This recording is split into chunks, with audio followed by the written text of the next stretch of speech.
श्री परमात्मने नमः।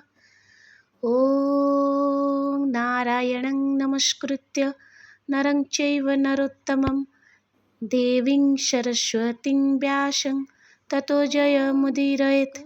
मूकं करोति वाचालं पङ्गुं लङ्घयति गिरिं यत्कृपातमहं वन्दे परमानन्दमाधवम्। श्रीमद्भगवद्गीता अथ प्रथम अध्यायः अर्जुन विषाद योग। जय श्री कृष्ण, जय श्री कृष्ण, जय श्री कृष्ण। हरे कृष्ण कृष्ण कृष्ण हरे हरे, हरे राम राम राम हरे हरे। जय श्री कृष्ण, जय श्री कृष्ण। ततः शङ्खाश्च भैर्यश्च पणवानक गोमुखाः सहसैवाभ्यहनन्त सशब्दस्तुमुलभवत्। तापरे परे बहु शंख, भेरी, नागरा, मर्दड़ ଓ ରଣସିଙ୍ଗା ଆଦି ବାଦ୍ୟ ଏକା ସଙ୍ଗେ ବାଜି ଉଠିଲା। ସେ ସବୁର ଶବ୍ଦ ଅତି ଭୟଙ୍କର ହେଲା।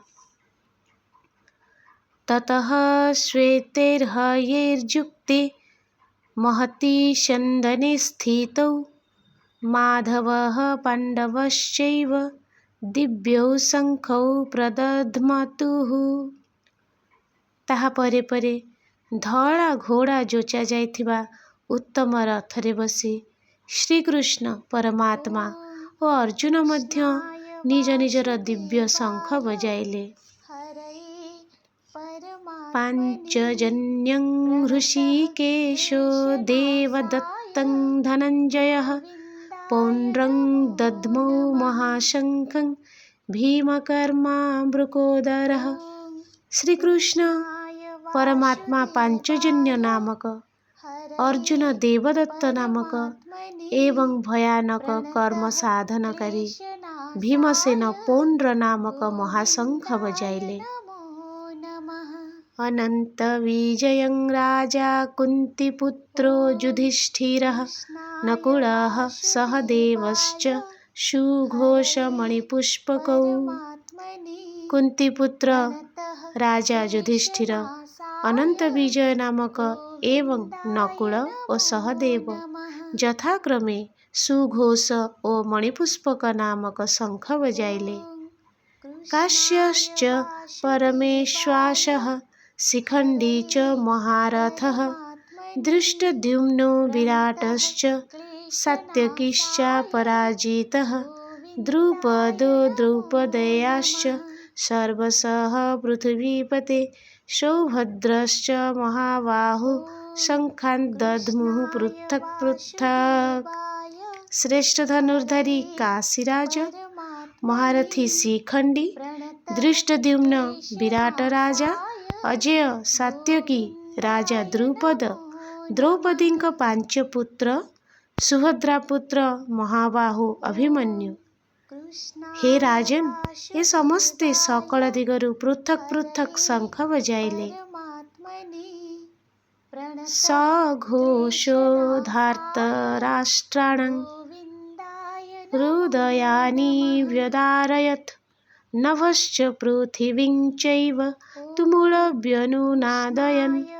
एवं ସେହି भयंकर शब्द आकाश ଓ ପୃଥିବୀକୁ ପ୍ରତିଧ୍ୱନିତ କରି ଦୁର୍ଯ୍ୟୋଧନାଦି କୌରବମାନଙ୍କର ହୃଦୟ ବିଦୀର୍ଣ୍ଣ କରିଦେଲା। अथ व्यवस्थितान् दृष्ट्वा धार्तराष्ट्रान् कपिध्वजः प्रवृत्ते शस्त्रसम्पाते धनुरुद्यम्य पाण्डवाः ऋषिकेशं तदा वाक्यमिदमाह महीपते। अर्जुन उवाच सेनयोरुभयोर्मध्ये रथं स्थापय मे अच्युत।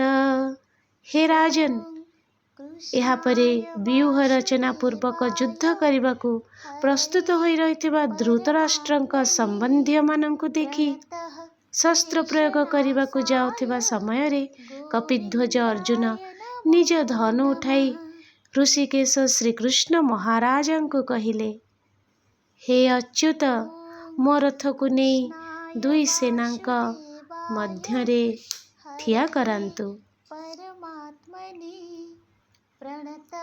ଯାବଦେତାନ୍ନରୀକ୍ଷେऽହଂ ଯୁଦ୍ଧକାମାନବସ୍ଥିତାନ୍ କୈର୍ମୟା ସହ ଯୁଦ୍ଧବ୍ୟମସ୍ମିନ୍ ରଣସମୁଦ୍ୟମେ। ଏହି ଯୁଦ୍ଧ ରୂପକ ବ୍ୟାପାରରେ ମୋତେ କାହା କାହା ସହିତ ଯୁଦ୍ଧ କରିବାକୁ ହେବ। ଯୁଦ୍ଧକ୍ଷେତ୍ରରେ ଠିଆ ହୋଇଥିବା ସେହି ଯୁଦ୍ଧାଭିଳାଷୀ ବିପକ୍ଷୀ ଯୋଦ୍ଧାମାନଙ୍କୁ ମୁଁ ଦେଖେ, ସେ ପର୍ଯ୍ୟନ୍ତ ରଥ ଠିଆ କରାନ୍ତୁ।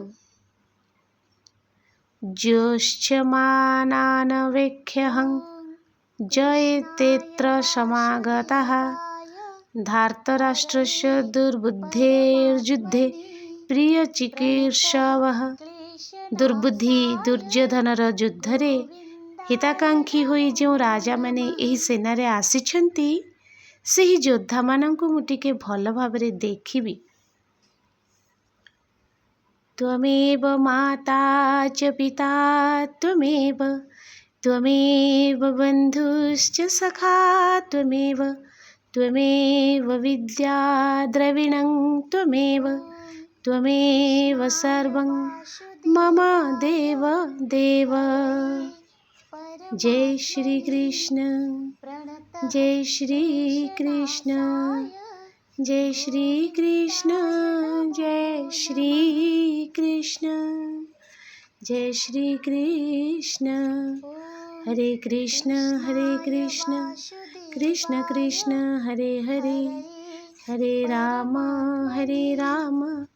राम राम हरे हरे, हरे कृष्ण शान्ताकारं भुजगशयनं पद्मनाभं सुरेशं विश्वाधारं गगनसदृशं मेघवर्णं शुभांगं लक्ष्मीकान्तं कमलनयनं योगिर्विद्यानगम्यं वन्दे विष्णुं भवभयहरं सर्वलोकैकनाथम्। जं ब्रह्मा वरुणेन्द्र रुद्रमरुतः स्तुन्वन्ति दिव्यैः स्तवैर्वेदैः साङ्गपदक्रमोपनिषदैर्गायन्ति जं सामगाः ध्यानावस्थितद्गतेन मनसा पश्यन्ति जं योगिनो यस्यान्तं न विदुः सुरासुरगणा देवाय तस्मै नमः। हरे कृष्ण कृष्ण कृष्ण हरे हरे, जय श्री कृष्ण।